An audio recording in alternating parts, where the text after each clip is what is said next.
Ladies and gentlemen, please take your seats. You know, mental health is just too darn easy to take for granted, and if you're within the sound of my voice, that must mean you're in the seats with once more. As always, my name is Dave Voigt, and I'm the host of this podcast where we sit down with a wide-ranging variety of industry professionals and pick their brain about how they got started, inspirations, all sorts of fun stuff.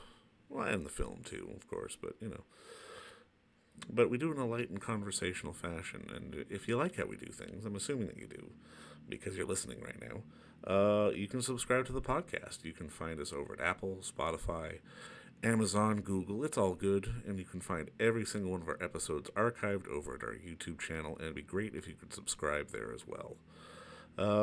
You can find us on social media, too, for all kind of updates. Check us out at Facebook, Twitter, and Instagram. Either at In the Seats or at It's Podcast One for any kind of updates of what's going on. And finally, and I do dare say most importantly, please pay us a visit over at intheseats.ca for all the latest and greatest film reviews, movie news, television news, basically anything that the moving image has to offer, because that's what we love writing about, and we love it when you come read about it. So please stop on by and pay us a visit. Yep, we got more documentary coverage coming. It's Hot Docs once again, which is running until May 9th over at HotDocs.ca with a plethora of fantastic films for you to check out at low, low prices. And I do recommend you go because they've really got some amazing films and filmmakers that deserve to be supported because they're making some fantastic stuff. And the film we're talking about right now is another fantastic one. We talked with filmmaker Margaret Byrne about her film Any Given Day, which had its world premiere at Hot Docs. And she is a filmmaker who recognizes that she herself has mental illness issues. And through her film, she follows three defendants through a specialized mental health prison probation program. She gets to she gets to share some rarely seen struggles of people who go through these systems, and she sees how they tie into a lot of her own challenges, and it's a really a clear and quite frankly unsettling portrait of how precarious the ties are between sort of the people who have mental issues and are mentally ill and the families that take care of them, and society can truly be. It's a bit of a tightrope, and it is I could throw out a bunch of analogies like slippery slope and all that other kind of stuff, but it's a fascinating and I think an important film to watch because we need to be better educated on issues like that. And we talked with Margaret about that and just sort of the journey of making the film, and it was an interesting talk, which I certainly hope you enjoy, and I hope you check out her film too at Hot Docs, which will be available until May 9th. So please enjoy our talk with Margaret, because I know that I did. Thank you for the time today. I appreciate this. Thanks for having me.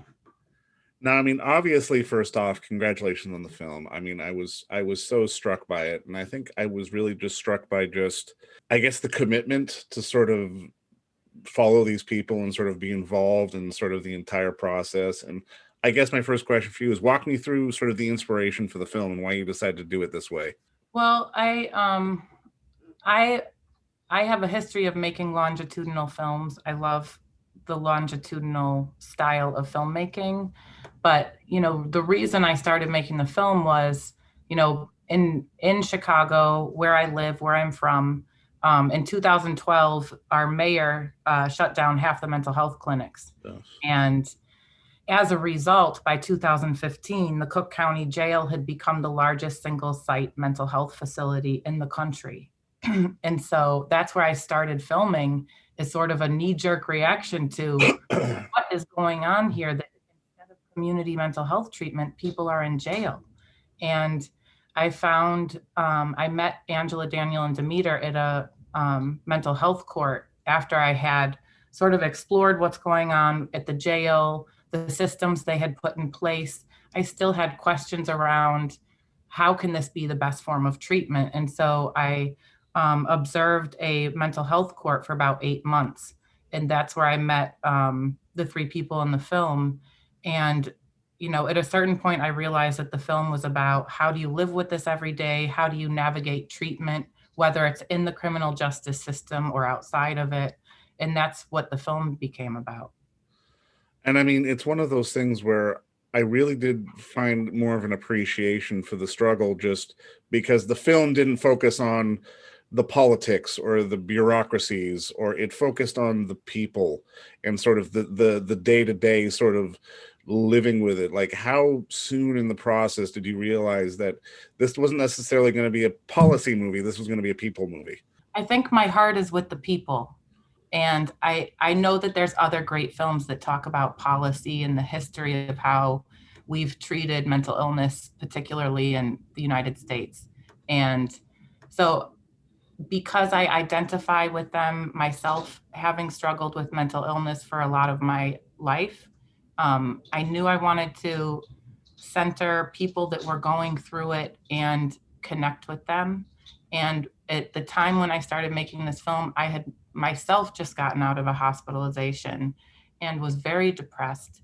And I think that I was reaching out into the world to connect with something and somebody, and that ended up being them.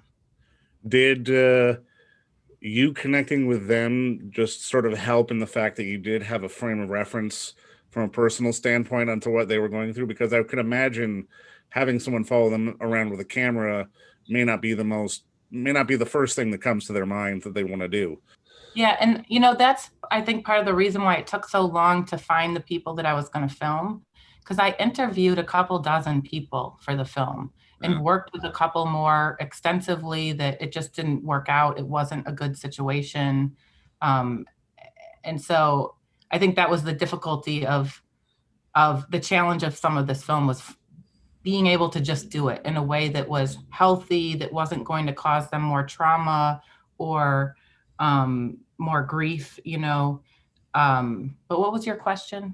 Well, just in terms of like getting the right kind of subjects to, who would agree to it, because sort of the idea of going through a mental health struggle while having a camera in your face may not be the most, opportune thing to do.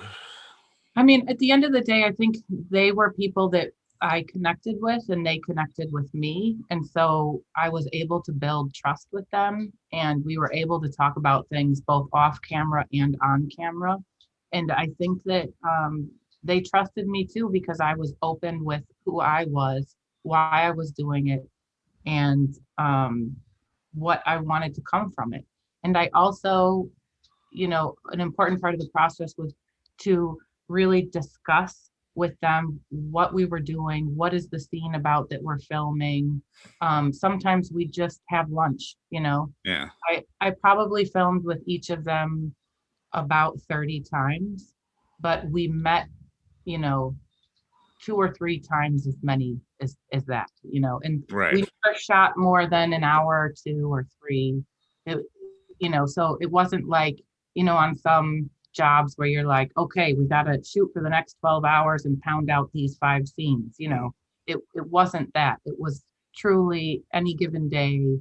This is about their lives. And, um, another challenge was just keeping the line of communication open, even when they were going through difficult times, and not contributing to those difficult times or encouraging it in some ways. So when you see Demeter go through a period of mania, Mm.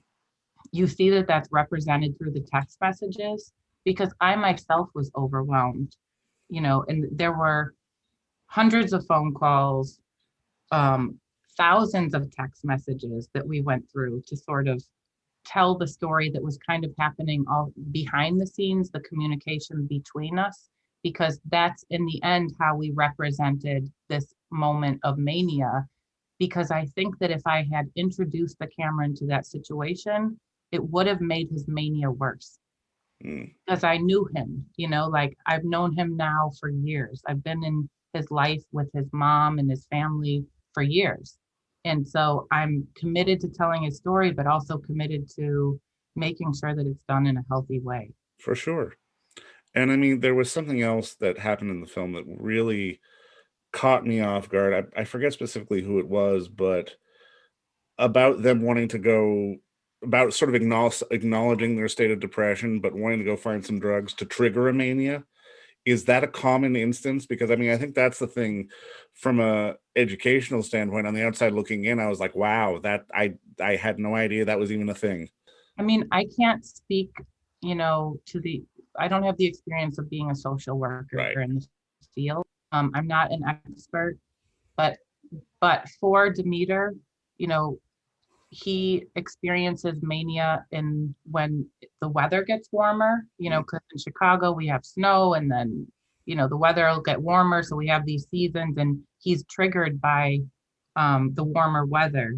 And he, because he has bipolar, he wants to get out of that depression, and getting out of the depression is the mania. And that's his, that's the state that he prefers to be in.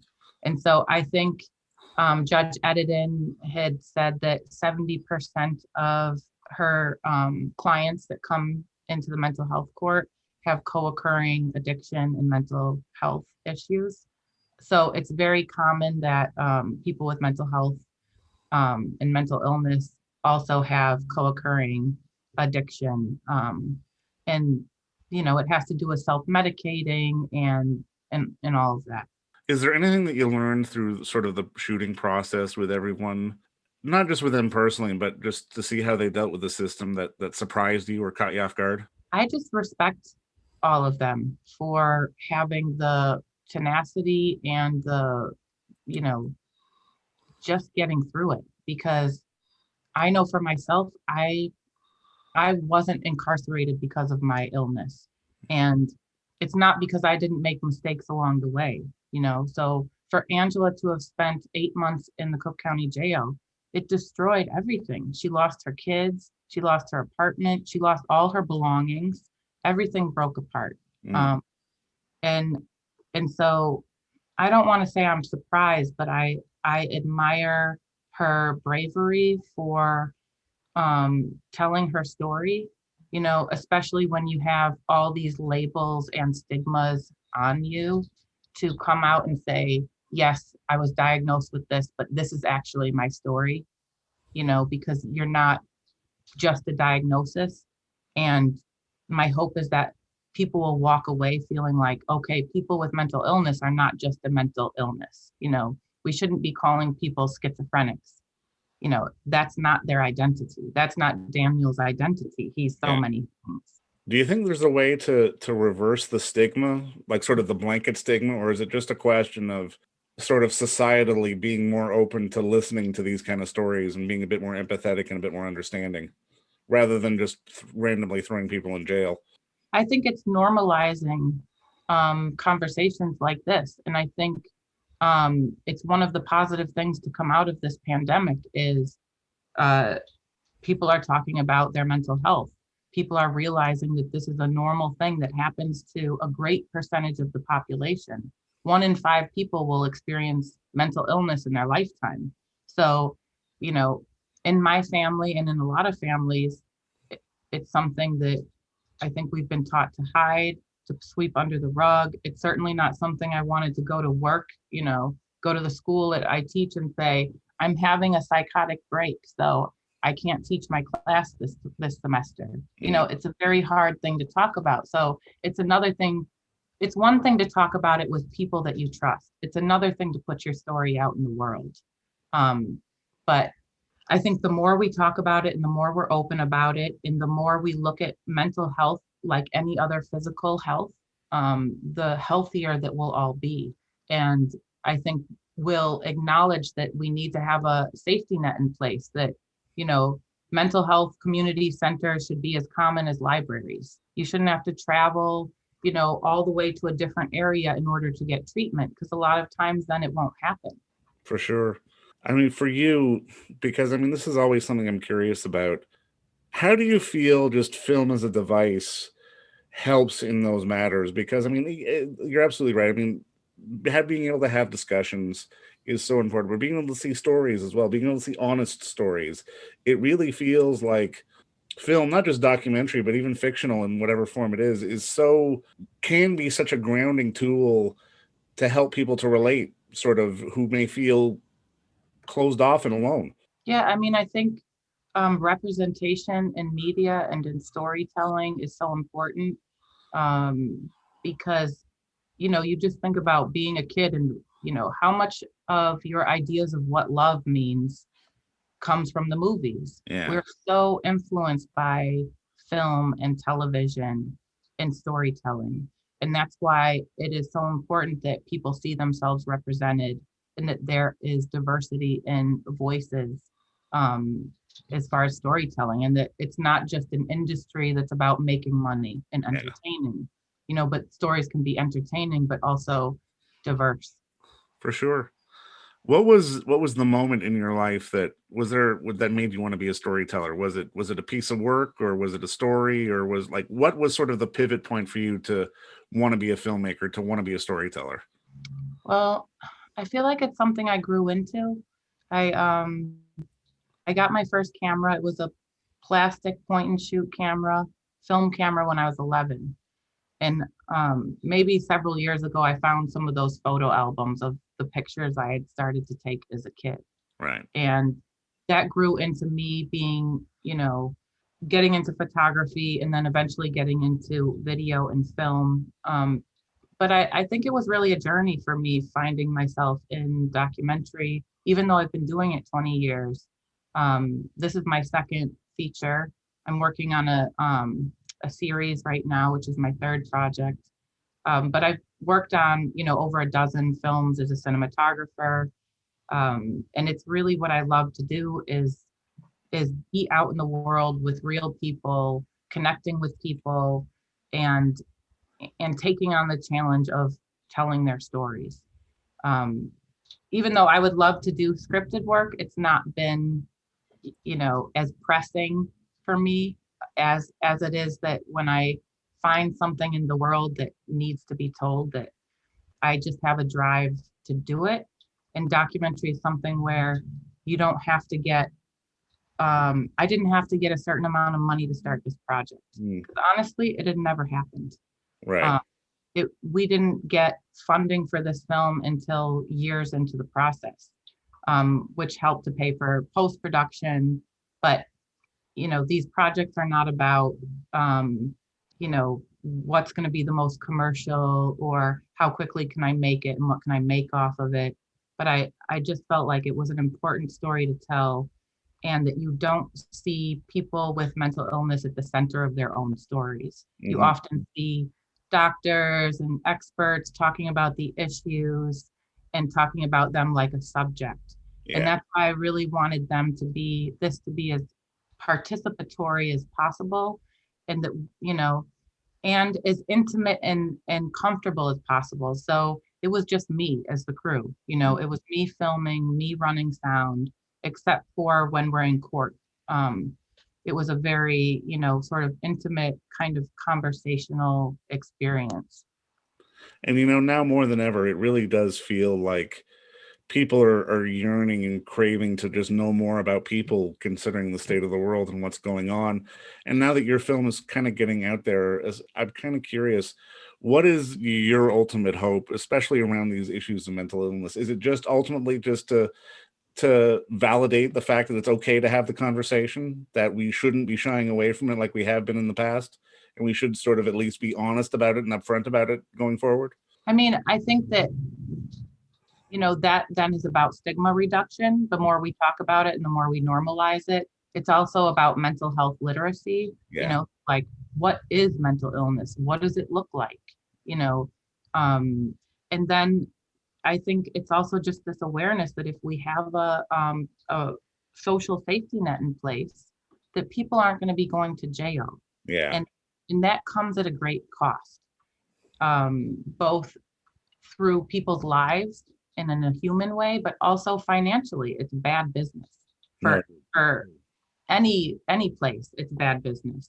So even though the film doesn't get into those specific contextual details, you can see it in the fabric of the scenes. And so I hope that that can be, lead to greater discussions about the importance of having treatment in place before people end up in jail.